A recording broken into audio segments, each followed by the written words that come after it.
तो हम बताएं कि हम काशी से आए हैं, तो महाराज जी बड़ी श्रद्धा भाव से रामचरितमानस को हमको दिखाया और कुछ बड़ी अद्भुत बात बताए थे कि साहेब गोस्वामी जी के हाथ का लिखा रामचरितमानस नहीं है।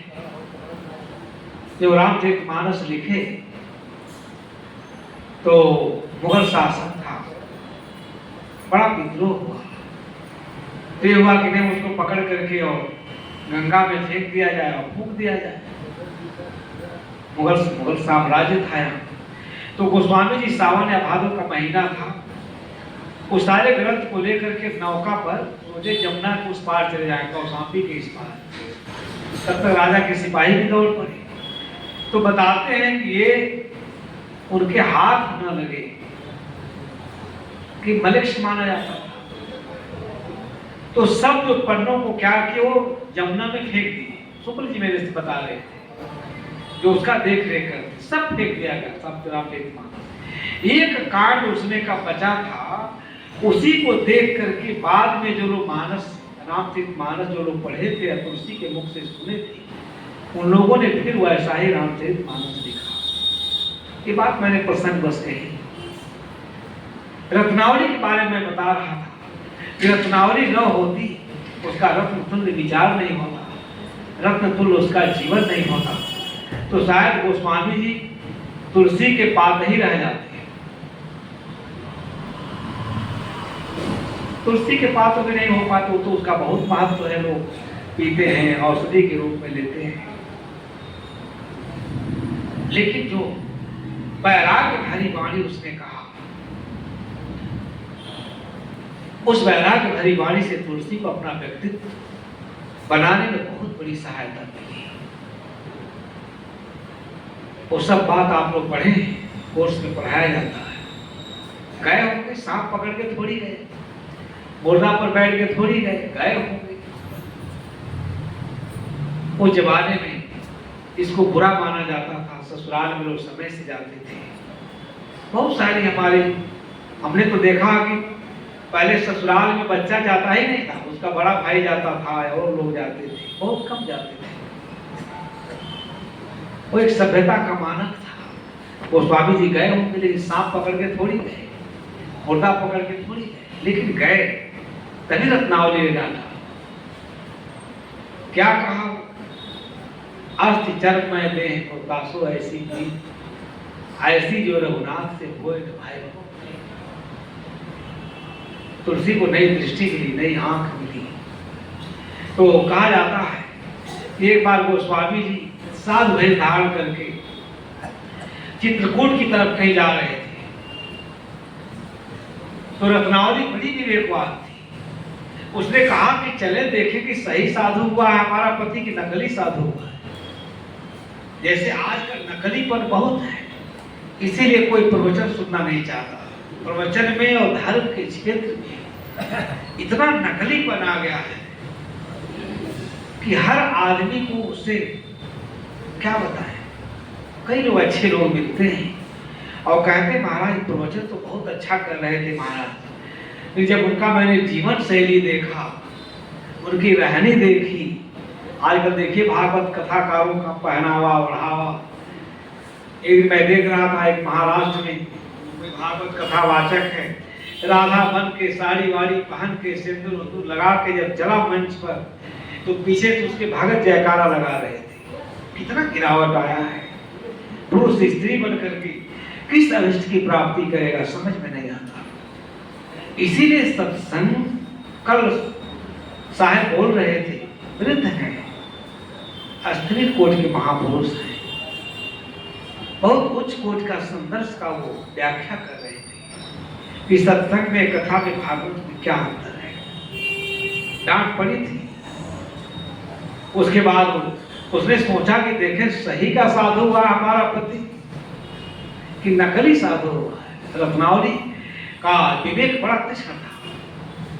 तो रत्नावली जाती है, भीड़ लगी है, तो गोस्वामी जी ठाकुर ठकुराइन लिए चंदन रगड़ने का पत्थर लेकर के, और बिल्कुल ठाकुर ठकुराइन रखे जैसे वैष्णव महात्मा लोग रखते हैं, झोली में ठाकुर ठकुराइन चंदन रगड़ते हैं, सीता जी को राम को लगाते हैं तिलक, जानकी को लगाते हैं तिलक, अपने तिलक लगाते हैं, दर्पण में अपना स्वरूप देखते हैं।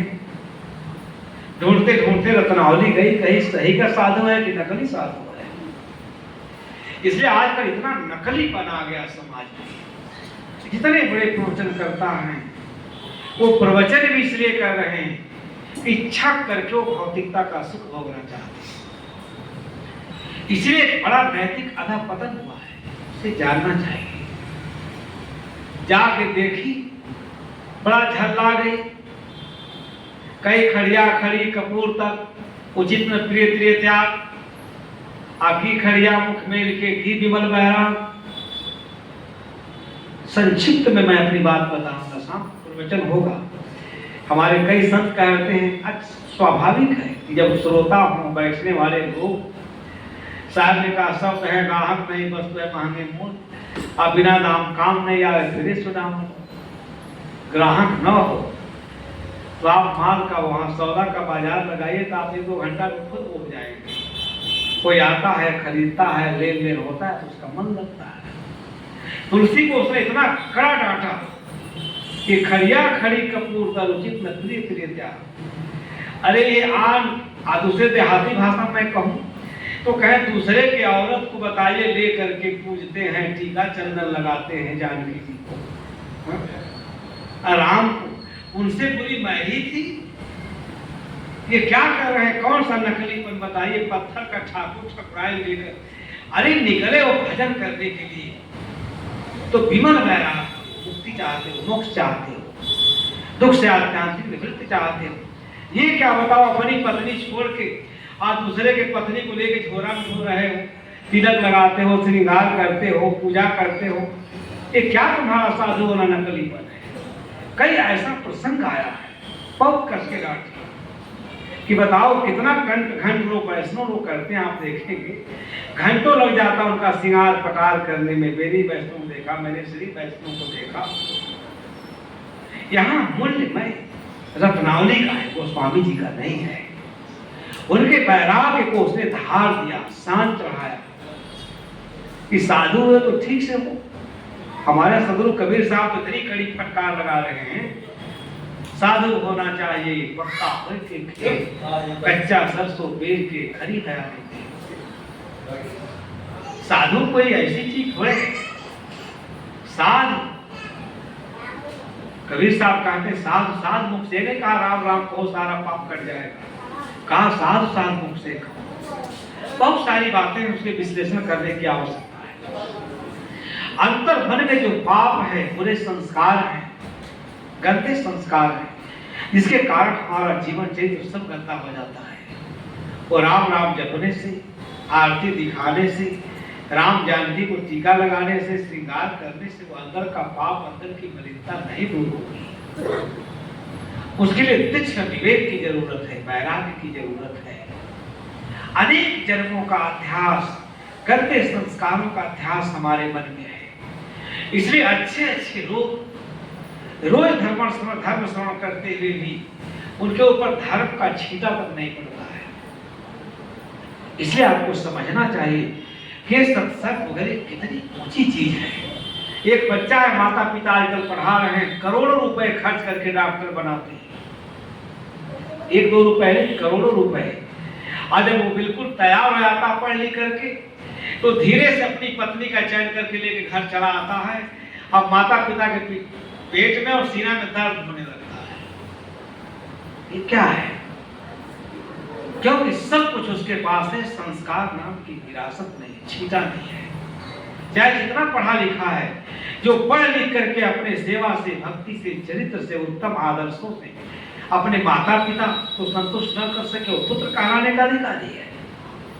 उसके माँ बाप तो समझिए निर्वंशी हैं, बंध्या हैं, लेकिन ये जीवन विचार कहाँ आएगा? इसीलिए साधु होना चाहिए। साधु जो पुरुष होता है वो इस संसार सागर का सेतु है। इसीलिए इस देश ने संत महात्माओं का बड़ा आदर किया, बड़ा सम्मान किया। झोपड़ी में साधु रहता है, बड़े बड़े राजा महाराजा अधिकारी वहां चले जाते हैं, उनको फूल पत्ती रुपया द्रव्य सब चढ़ाते हैं। ऐसा मुझे रजनीश ने जगह लिखा है कि इस देश में संतों के प्रति इतना आस्था प्रबल है कि लोग स्वयं नहीं खाते, संतों को खिला देते हैं। अपने नंगा रहते हैं, फटे हाल रहते हैं, मठ मंदिरों में ले जाकर के चढ़ावा दे देते हैं। हमारा चरित्र कैसा होना चाहिए, हमारा आदर्श कैसा होना चाहिए। हम समाज के ऋणी हैं। समाज ने हमको बहुत कुछ दिया है।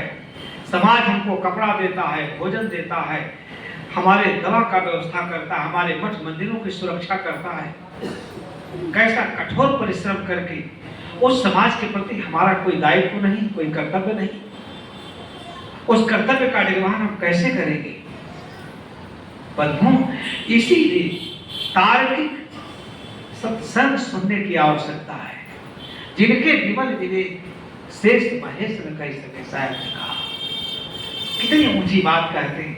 संत को कैसा होना चाहिए, इसलिए वो जा करके बार बार झाड़ती है कि वैराग्य करने निकले हो तो ऐसा वैराग्य करो, अपने जीवन का तो तुम कल्याण करो ही।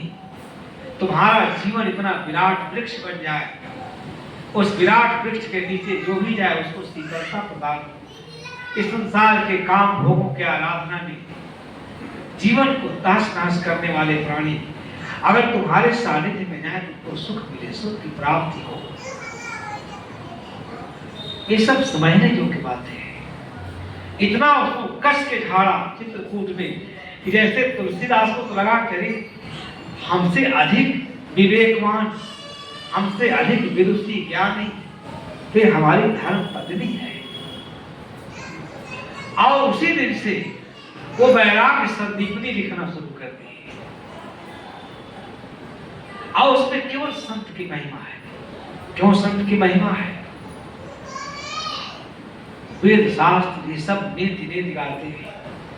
गोस्वामी जी रामचरितमानस में लिखते हैं कि सत्संग, एक सत्संग सुधा माला उनकी पुस्तक है, बड़ी अच्छी पुस्तक है। वो गीता प्रेस से निकलती है, सबको पढ़ना चाहिए। हर ग्रंथ को पढ़ना चाहिए। हर ग्रंथ में कुछ ऐसे आपको मूल्यवान विचार मिल जाएंगे जो आपके सारे जीवन में क्रांति ला देंगे। संपूर्ण जीवन आपका बदल जाएगा। इसलिए सत्संग की महिमा का निरूपण जब गोस्वामी जी अपने तरीके से कर रहे थे तो ऐसे लगता था कि संतों की कृपा, संतों की महिमा को स्वीकार कर रहे हैं और ये निर्देश दे रहे हैं कि समाज को भी स्वीकार करना चाहिए। अगर हमें बर्बरता से, असभ्यता से, अनैतिकता से, अनाचरण से, निंदित कर्म से, पापमय कर्म से, दूषित कर्म से अपने सुंदर और पवित्र जीवन को बचाना है तो हमारे लिए संत का सानिध्य ही सबसे उत्तम स्थान है, सबसे उत्तम स्थान है। अरस्तु से एक आदमी गया, बहुत उससे प्रभावित था। संतों का विचार ऐसा होता है कि उसका बहुत दूरगामी परिणाम होता है। वो मनुष्य के अंतःस्तर को छू जाता है। तो जाके कहा कि महाराज आपने शादीशुदा किया, आपकी धर्मपत्नी है, आप हमको राय दीजिए कि हम शादी करें कि ना करें, शादी आवश्यक है कि नहीं हमारे लिए। तो अरस्तु ने कहा देखो शादी करना कोई बुरी बात नहीं है,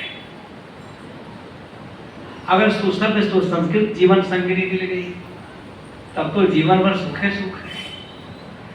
आप कहीं देखो हमारी जैसी मिल गई, क्योंकि उनकी पत्नी बड़ी कठोर थी। एक बार वो कुछ लिखने पढ़ने में बहुत व्यस्त थी, अध्ययन करने का उनकी आदत थी, बहुत बड़े मनीषी थे। तो चाय बना करके वो 2-3 बार बुलाई उनकी पत्नी, जैसे आजकल की पत्नियां बुलाती हैं। आजकल तो कई लोगों को हमने इतना देखा, अपनी पीड़ा बताए कि क्या करें महाराज, हमारी पत्नी तो इतनी कठोर है कि मैं डर के मारे अपने घर अपने मेहमानों को, मित्रों को नहीं ले जाता। ऐसा भी जीवन कोई जीवन है। पति पत्नी में सुंदर समन्वय होना चाहिए, तब तो गृहस्थी की गाड़ी सुंदर होगी। तो 2-3 बार बुलाई चाय बना करके, कि आओ चाय पी लो, आओ चाय पी लो। वो लिखने पढ़ने में मस्त थी और इतना क्रोध में पागल हुई कि जलता हुआ चाय का जो केतली थी, जो चाय जो तो नहीं थी, जो चाय बना रही थी, गर्म कर रही थी, वो सारा केतली का चाय ले आकर उनके मुंह पर फेंक दी। सारा मुंह बेचारा जल गया और कुरूप हो गए। उन्होंने कहा देखो, पत्नी अच्छी मिल गई तब तो जीवन में सुख है, सुख है, और कहीं हमारी जैसी पत्नी मिली तो तुम्हारा भी मुंह जला देगी, याद रखना। इसलिए अगर बिना पत्नी का जीवन कट जाए तो ज्यादा अच्छा है। लेकिन यह कठिन काल है, बड़ी मुश्किल है। मैं प्रसंग इसलिए कह रहा हूं कि रत्नावली ने गोस्वामी जी को गोस्वामी जी बनाया। उसका कितना अहम रोल है, कितना तीक्ष्ण ज्ञान है, कितना उद्धार देती है। इसलिए जो साधु पुरुष है वो उत्तम चरित्र के आदर्श है। वो कोई भी हो, किसी मत पंथ में हो, लोगों के मन में उनके प्रति बड़ी श्रद्धा है। जब एक संत के चरित्र पर उंगली उठती है तो सारा समाज मर्माहत हो जाता है, हिल जाता है। आज आप अखबारों में देख रहे हैं लोग हम लोग से लड़ते झगड़ते हैं, कहीं स्टेशनों में बैठ जाए, इतनी भद्दी भद्दी गालियां देते हैं। बार मैं रायपुर में बैठा था, कुछ लोग जा रहे थे और वैसे शब्दों का उपयोग कर रहे थे शायद मैं कह ही नहीं सकता, सब बेवजह, बिना मतलब। और जिन संतों ने किया, जिनको ये समाज संत बनाया, ये समाज संत की परिभाषा नहीं समझा कि संत किसे कहते हैं, जिनके बारे में गोस्वामी जी कहते हैं कि जिसकी तुलसी महिमा संत की को बरड़े मुखी है। मेरा तुलसी का बताए ज्ञान बुद्धि, इतने मेधावी पुरुष थे, उनका मानस पढ़िए। वो संस्कृत वाङ्मय का इतना सांगोपांग अध्ययन किए कि बड़े बड़े विद्वान भी रामचरित मानस के शब्दों को पढ़ते थे। अथाह भंडार है रामचरित मानस, बहुत बड़े विद्वान है। ये क्या कहते, राम की महिमा को लिखा उन्होंने, अनंत बार लिखा। लेकिन संत के बारे में क्या कहती कि जो मेरा मुख है ना, मेरा मुख, दिमाग, इंद्रियां संत की महिमा लिखने में बिल्कुल क्या नहीं लिख सकते। जैसे लगता है उनके दिमाग वहां लकवा मार दे रहा। कह रहे संतों की महिमा नहीं लिखी जा सकती। संतों का इतना समाज के ऊपर ऋण है। और विशेष रूप से इस भारत पर आप जानते हैं कि वेद शास्त्र उपनिषद जो आप पढ़ते हैं, जिसकी महिमा गाते हैं, ये हजारों हजारों साल के वैराग्यवान पुरुषों का, त्यागी, विरागी, वितरागी, प्रखर चिंतनशील लोगों के दिया हुआ ज्ञान की अगाध राशि है, जो अरबों खरबों वर्ष तक मानवता की रक्षा करने में समर्थ है, अपनी सभ्यता, अपनी संस्कृति की सेवा करने में समर्थ है। इसलिए गोस्वामी जी लिखते हैं, को बरड़े मुख एक सही तुलसी महिमा संत की। मेरा मुख, मेरा दिमाग बहुत छोटा पड़ जाता है जब मैं संत के बारे में लिखना पढ़ना चाहता हूँ। अब संतों को सोचना चाहिए कि संतों का आदर्श कैसा होना चाहिए। संत इस संसार समुद्र से, इस भाव यातना में, भाव के भारी यातना और पीड़ा से कराते हुए अज्ञानी जीवों के लिए क्या है, ये पथ प्रदर्शक है। उनके दोनों हाथों में चिराग है। ये संतों की महिमा है। गोस्वामी जी कहते हैं कि मेरा मस्तिष्क और मेरा ज्ञान बहुत तुच्छ मालूम होता है, मैं कैसे जीऊं, जिनके विमल विवेक श्रेष्ठ महेश जिनकी विमल प्रज्ञा से अनेक लोगों को बहुत लाभ हुआ है,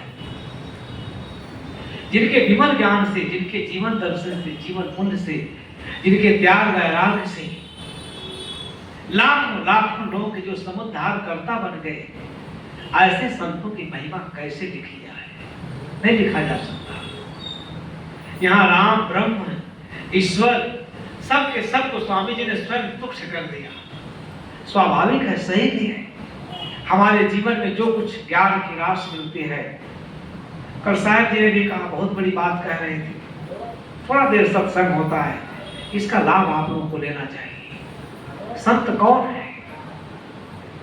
हमारे धर्मशास्त्रों में लिखा गया, संता परीक्षान तरद भजन्ते, परीक्षा करके आनिष्की विद्या से झूठ असत्य अनृत तो अब बोलता ही नहीं।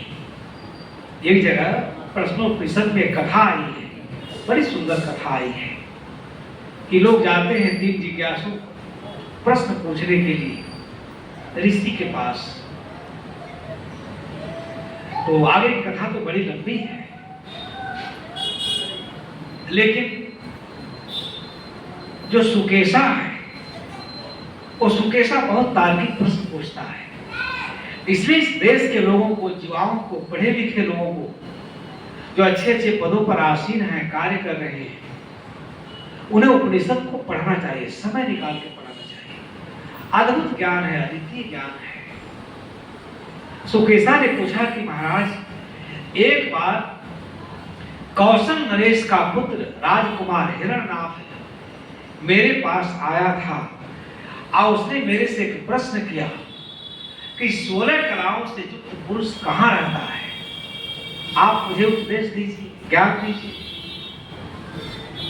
मैंने कहा कि अगर मैं जानता तो तुम्हें अवश्य बताता, क्योंकि मेरे संस्कार में अनृत बोलना संभव नहीं है, मैं झूठ नहीं बोल सकता। वेद के ऋषि इतने उदार हैं, वो अपने सारे गलतियों को भी लिखते हैं कि मैंने क्या क्या गलती की जीवन में। ऐसा आदर्श मिलना संसार में कठिन है, कहीं नहीं छिपाती है।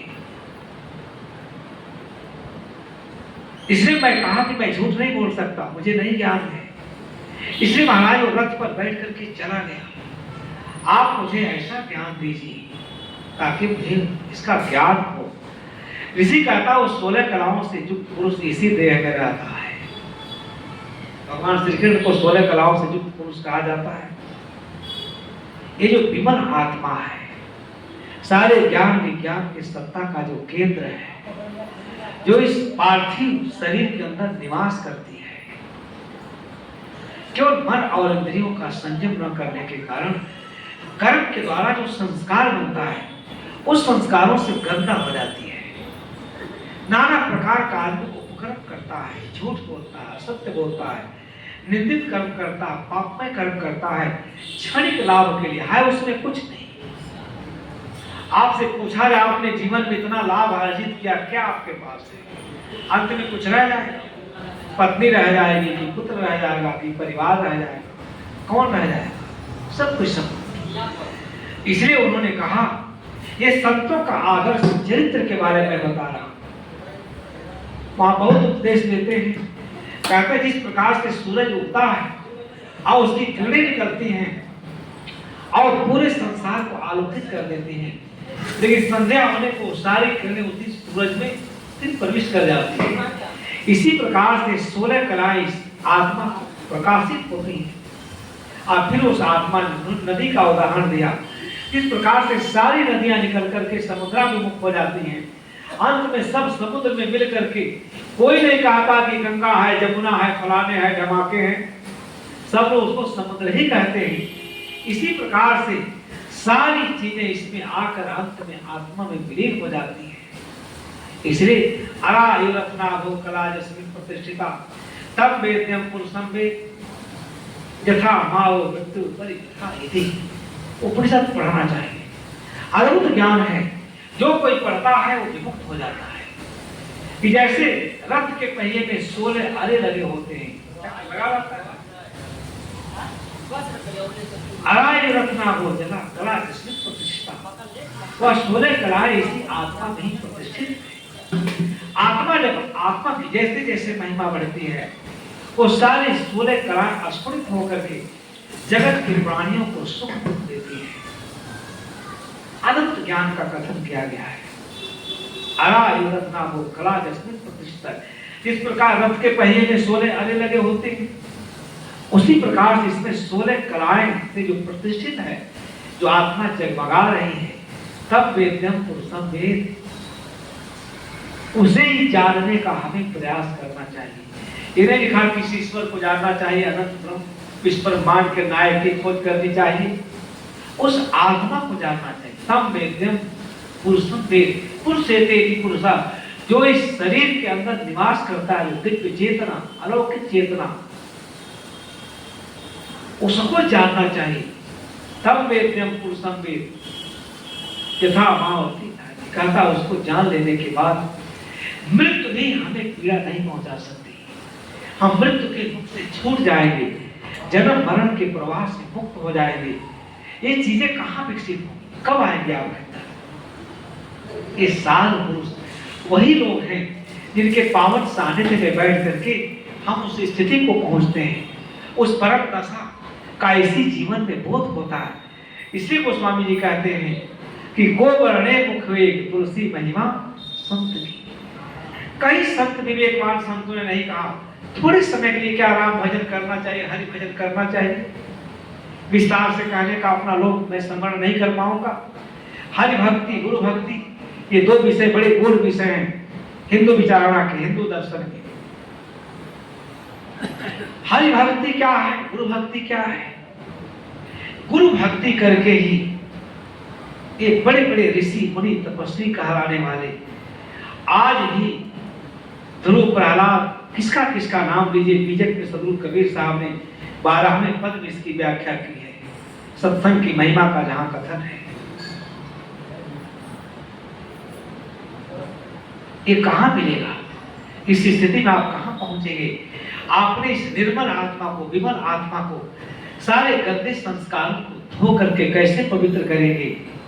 वो संत महात्माओं के स्त्री मुख से सुने हुए पवित्र ज्ञान से, पवित्र सरणी से।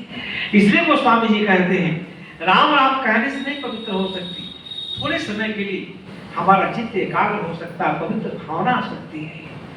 लेकिन जो विवेकवान संत हैं, जो बिल्कुल अपने परम दशा में आरूढ़ हैं, ऐसे ज्ञानी, अनंत ज्ञानी महापुरुषों के पास महापापी, महादुराचारी, महाविषयी, महानीच, महाअधम, डकैत, चोर, नीच से नीच, अधम से अधम व्यक्ति भी जा करके और वहां बड़ी ऊंचाई को प्रतिष्ठित होता है। ये किसके द्वारा? संत वचन के द्वारा। संत परीक्षा भजनते, आनिक्ष की विद्या से, संत चलनी से जैसे डाल करके आप लोग काम की चीज आटा को निकाल लेते हैं, भुज्जे वगैरह को छांट देते हैं, इसी प्रकार से कबीर साहब ने कहा साधु ऐसा चाहिए जैसा सू। ये तो शंकर जी बात पर है और सार सार को कही कहा। इसलिए सार का चयन, असार का परित्याग, ये संतों के श्री मुख से जब अनंत ज्ञान सुनते हैं, जन्मों जन्मों के कुसंस्कारों में, प्रगाढ़ चिर निद्रा में, मोह की चिर निद्रा में सोई हुई हमारी आत्मा जाग जाती है, चौंक जाती है, तब उसे अपने सत्य और सामर्थ्य का पता चलता है। इसलिए गोस्वामी जी कहते हैं कि संतों के महिमा का कथन, राम के महिमा का तो मैंने कर दिया, इस संत के महिमा का कथन असंभव है, शेष महेश न कह सके। अब जब हम पर तमाम जगहों पर आया है, मैंने थोड़ा सा आपसे निवेदन किया, प्रवचन करने की स्थिति में भी मैं नहीं हूँ, बोझ बहुत है सर पर, तो इतने दूर से आप लोग आए हैं तो कुछ सुनने के लिए आए हैं, भजन भी हो, सत्संग भी हो। यहाँ 3 दिन 4 दिन आप ठहरे तो उसका एक एक पल का साहब आते हैं, उनके बताए मार्ग पर चलकर इसी जीवन में, इसी जगत में, इसी देह में हम सारे दुखों से मुक्त होकर आध्यात्मिक सुख, मोक्ष सुख इस जीवन का अभिष्ट है, लक्ष्य उसकी प्राप्ति कर सकते हैं। तो आप सभी श्रोता बंधुओं को बहुत बहुत धन्यवाद देते हुए हमारे इतने संत महात्मा यहाँ पधारे हैं, उनके श्री चरणों में सादर साहेब बंदी करते हुए अपने विचारों को विराम देता हूँ। प्रेम से बोलिए श्री सदगुरुदेव की। सत्संग होना चाहिए, यहाँ बैठ करके समय